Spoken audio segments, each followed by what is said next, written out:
All right, you made it to Unit 2. So you are on the 21st day of writing instruction, and this is where we're going to dive into personal narratives and writing across books. So again, the units are laid out very similarly. Here's the welcome letter letting you know a little bit about what this unit's about. If you haven't looked at this document yet, make sure you look it over. No changes from last month, but go ahead and check it out. As far as the routines, mini lessons are again 10 minutes long. You may want to check and make sure that your mini lessons are staying under 10 minutes. One thing that I like to do is sometimes set a timer, because when I think I'm 10 minutes long, I'm really 12 or 14 minutes long. And so setting a timer will really help you get an idea of how long those lessons are lasting. Status of the class, you might be ready to phase that out right now. Let's see, writing time between 20 to 25 minutes. Sharing time, if you haven't looked at the conferring video yet, take a look at that. It's going to talk about the conferring schedule and how that's going to be changing, and how that affects sharing. So make sure that you take a look at that. It's going to make your life a lot easier, I promise, and it's not too long-winded. So check that out as well. And let's see if there's anything new I need to share with you. Here are some new mentor texts that we can use. And again, these are some great books to use. They are not the only books to use. So take a look at those. You might have some other books that you really love to use. So make sure that they are things that can rotate into your library schedule for mentor texts. Writing goals. Again, this is a chart that's going to change with each month. So if you've kept your header, fantastic. You just need to change those writing goals on the side, and then students can reselect a goal. I like to reintroduce this at the beginning of each unit and then midway through. I think it's a great way to have students accountable, and you will find that students own those responsibilities a little bit more when they select them. So take a look at that writing goal. Make sure that you're updating that each month. No changes here. Again, these are found in the anchor chart part of the file. No change with the writing continuum. Here is your monthly day-to-day lessons. Again, I had said before that you can take these lessons out of order. You are going to notice what your class needs, right? So you can change these and put these in a different order. We put them in this order for a reason, because it made sense with what I was teaching in my classroom for that particular year. But I found the next year I needed to move things around a little bit. Just know if you're taking day 8 and swapping it with day 3, you're going to have to go ahead and swap those back. Some of them are easy to swap, some of them are not. But you'll be revisiting these lessons and these types of lessons throughout the year. So feel free to be flexible with them. When you become really comfortable in teaching writing, you'll be able to be really flexible with those. But for now, this is a great way for you to hit all of the big ideas that you need to hit. Mini lesson for day 1 is a big one. This is where we are going to be introducing writing across pages. So introducing book writing. And so typically what I would do is I would pre-make books ahead of time. I would have the cover, which would be like a title page, and then I would have 3 pages stapled to it and have a bunch of those made ahead of time. And so during my mini lesson, I'm going to model how to write across pages. I'll tell a story, then I'll open up the book and I'll plan it out across pages. So on this page, I'm going to write this, turn the page. This page, I'm going to write this, turn the page, right? Then I'm going to go back. Okay, what am I writing on this page? And then I'm going to write it. The very next day, I will repeat the process. I'll take the same book out. I will review what I've already written and then say, now what was I going to write on this page? And everybody remembers. They'll tell you, you're going to write book. Awesome. And now you're ready to write. So you go through and you revisit it again and again and again to let them know that's what writers do. They write what or they revisit what they already wrote and then think about what they're going to write next and make sure that I have enough to write across pages. If a student's not able to do that across pages, they don't have a story yet. So that's a lesson, obviously it's included in this. That's going to help them figure that out. But making sure that you're modeling that is really important. And then you can see we're also continuing to model how to write a sentence, right? The who or what did what. The who or what did what. So you will obviously not write about a time when you went to California to visit your sister, unless coincidentally that happened to you. Could have happened. I don't know.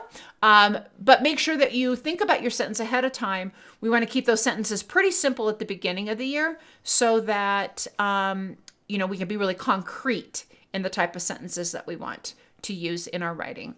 Okay, what else do I want to tell you?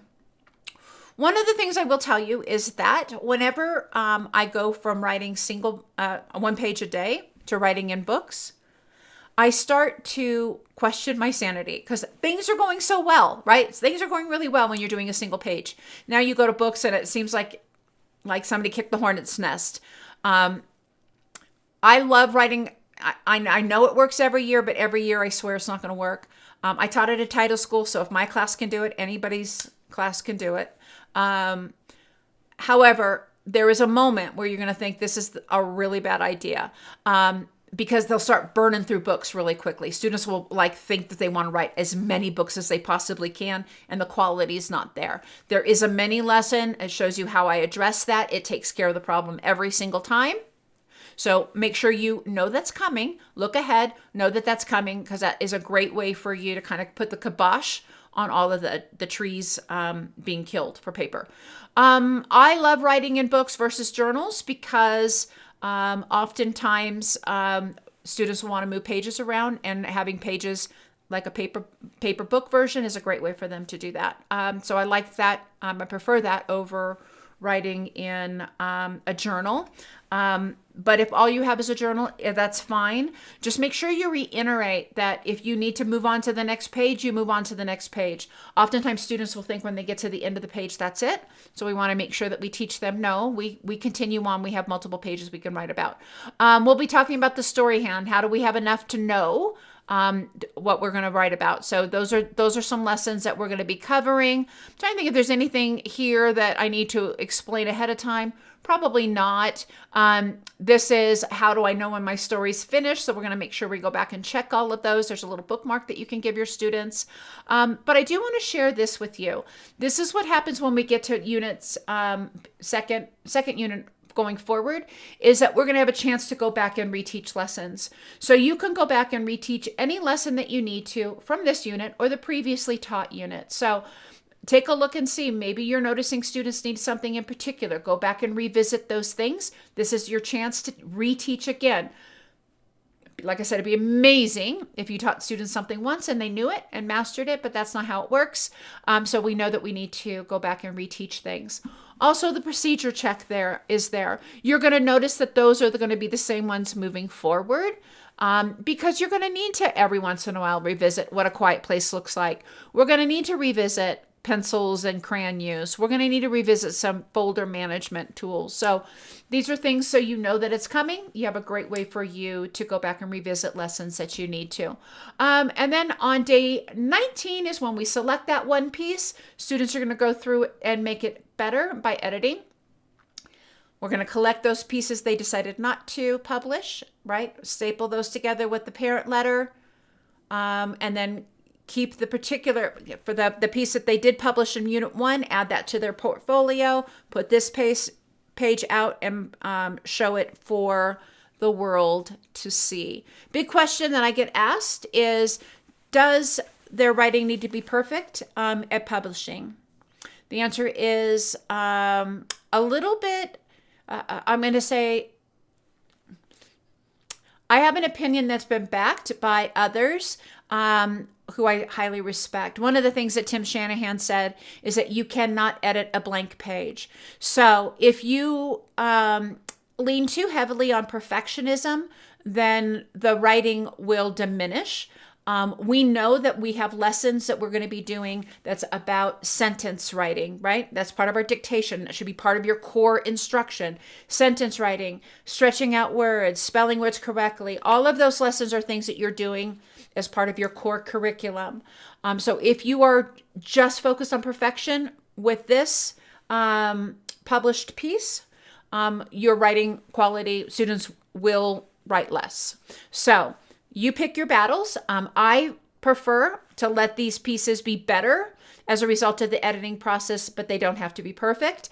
And I know that there is a time for them to practice perfection during that dictation and sentence writing practice that we do at another part of the day. So that is my 2 cents. It's backed by Tim Shanahan, who I have mad amount of respect for. He is definitely a man who understands instruction and research. So take that for what it's worth. Finally, I'm going to say you'll have a celebration. This is a little celebration activity that you can do. You can do it lots of different ways, but this is just one way. We love doing it. It made it simple. Sometimes if we make publishing such a big deal, it becomes a lot. And I don't know about y'all, but I had a lot I needed to do. So maybe you don't want to do big celebrations all the time, but maybe every once in a while you want to make it big. This is a very simple way to do a writing celebration. That is it for Unit 2. I hope you have a great month and happy writing.